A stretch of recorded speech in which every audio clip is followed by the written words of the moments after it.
أشهد أن محمد رسول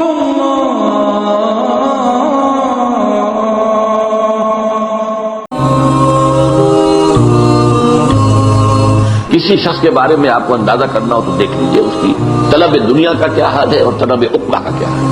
سورہ قیامہ میں اللہ تعالیٰ ایک شکوے کے انداز میں نوع انسانی سے کہہ رہے ہیں، نہیں، تمہارا اصل مرض یہ ہے کہ تم دنیا عاجلہ کو پسند کرتے ہو، اس سے محبت کرتے ہو۔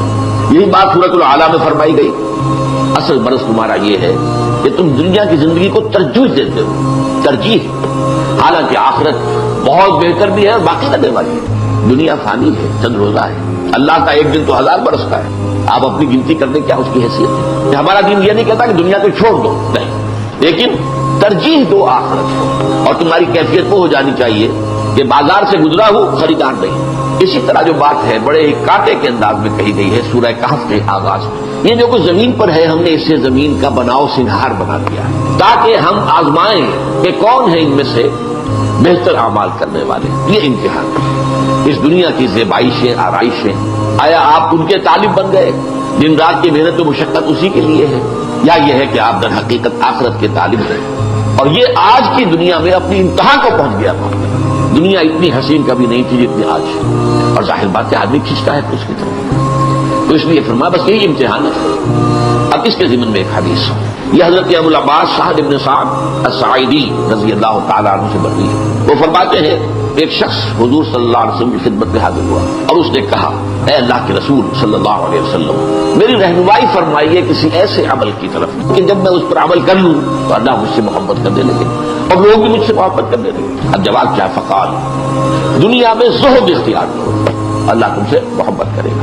یعنی دنیا کی آسائشوں، آرائشوں، عیاشیوں، لذتوں، ان سے بچو، کم سے کم ضرورتیں پوری ہو رہی ہیں، بس اس سے زیادہ کی حوث نہ ہو سکتا ہے کہ اگر زیادہ دے دیتا تو میرے اندر اخلاقی طور پر زوال آ جاتا، میں عیاشیوں بدماشیوں میں مبتلا ہو جاتا، تو میرے لیے تو یہ کم جو ہے یہی در حقیقت بہت غنیمت ہے، اسی میں عافیت ہے۔ تو دنیا میں ذوق اختیار کرو گے اگر تو اللہ تعالیٰ تم سے محبت کرے گا۔ اب اس کے ضمن میں دو اور حدیثیں آپ کو سناتا ہوں، بہت ہی عمدہ۔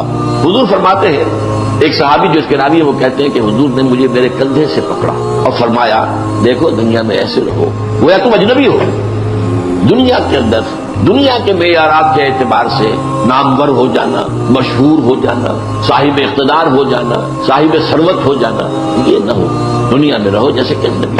گویا کہ یہ تمہارا وطن نہیں ہے، تمہارا وطن تو آخرت ہے، تمہارا گھر تو آخرت ہے، یہ تو عارضی ٹھکانا ہے، عارضی طور پر تمہیں یہاں امتحان کے لیے بھیجا گیا۔ اللہ نے یہ موت اور زندگی کا سلسلہ اسی لیے بنایا ہے تاکہ تمہیں آزمائے کہ کون ہے تم میں سے بہترین عمل کرنے والے۔ یہ آزمائش ہے، کبھی اللہ دے کر آزماتا ہے کہ صبر کرتا ہے کہ نہیں، اور شکر کرتا ہے یا نہیں، اور کبھی چھین کر آزماتا ہے کہ صبر کرتا ہے یا نہیں۔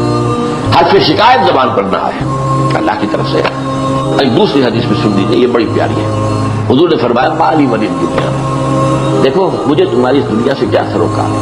میری مثال تو اس شخص کی ہے، ایک سوار، لیکن وہ ایک درخت کے نیچے تھوڑی دیر کے لیے استراحت کے لیے، اس کے سائے میں وہ استراحت کے لیے رک جاتا ہے، پھر اس کے بعد وہ چھوڑتا ہے اور اپنی منزل لیتا ہے۔ ظاہر بات ہے کہ وہ عارضی قیام تھا، یہ اس کا وطن نہیں ہے، یہ اس کا گھر نہیں ہے، یہ اس کی منزل نہیں ہے۔ اسی طرح یہ دنیا تمہاری منزل نہیں ہے، تمہارا گھر نہیں ہے، تمہارا وطن نہیں ہے۔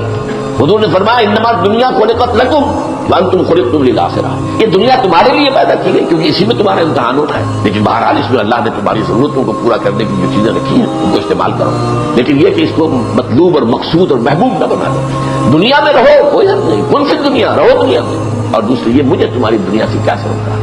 ایک اور حدیث ہے، ایک صحابی فرماتے ہیں کہ میں حاضر ہوا تو میں نے دیکھا کہ حضور پر عجیب کیفیت ہے کہ آپ جیسے کہ اپنے دونوں ہاتھوں سے کسی چیز کو دھکا دے رہے ہیں۔ میں تو دیکھتا رہا، اس کی بات کر جب یہ کیفیت ختم ہوئی میں نے پوچھا، حضور یہ کیا معاملہ؟ فرمایا، دنیا ایک نہایت خوبصورت عورت کی شکل میں میرے سامنے لائی گئی، اب میں اسے دھکے دے رہا تھا کہ مجھے تم سے کیا سروکار۔ اگر تم چاہتے ہو کہ اللہ کے محبوب بن جاؤ تو دنیا میں زہد اختیار کرو۔ اور اگلا معاملہ اس سے بھی زیادہ پریکٹیکل ہے، اخلاقیات کے اندر یوں سمجھیے یہ بلند ترین تعلیمات میں سے جو چیز لوگوں کے ہاتھوں میں ہے اس میں زہد اختیار کرو۔ تم نے دیکھا کسی کو دولت مند ہے، یہ نہ ہو کہ حسرت پیدا ہو جائے کہ دولت میرے پاس کیوں نہیں۔ اگرچہ رش کرنا حرام نہیں ہے، حسد حرام ہے، لیکن یہ ہے کہ اگر یہ بات آ گئی تو گویا کہ زہد کے سب خلاف ہے۔ یہ جو ایک اونچا رتبہ ہے لوگ سمجھے کہ دولت مند دیکھے کہ یہ آدمی آیا تو ہے میرے پاس، لیکن میری دولت سے تو اسے کوئی سروکار نہیں تھا، یا تو آیا تھا مجھے کوئی کلمہ خیر کہنے کے لیے، لیکن اسے میری دولت سے کوئی سروکار نہیں۔ تو اگر ایسا ہوگا تو وہ شخص آپ سے محبت میں رہے گا، آپ کا مقام اس کی نگاہ میں بلند ہو جائے گا۔ اللہ تعالی ہم سب کو حق کو سمجھنے اور پھر حق کا اعتراف اور اعلان کرنے کی توفیق عطا فرمائے۔ اور اس کے بعد یہ ہے کہ اللہ تعالی ہمیں توفیق دے کہ اگر کوئی تکلیف آتی ہے، کوئی مصیبت آتی ہے، کوئی آزمائش آتی ہے، تو اللہ تعالی ہمیں اس میں ثابت قدم رکھے۔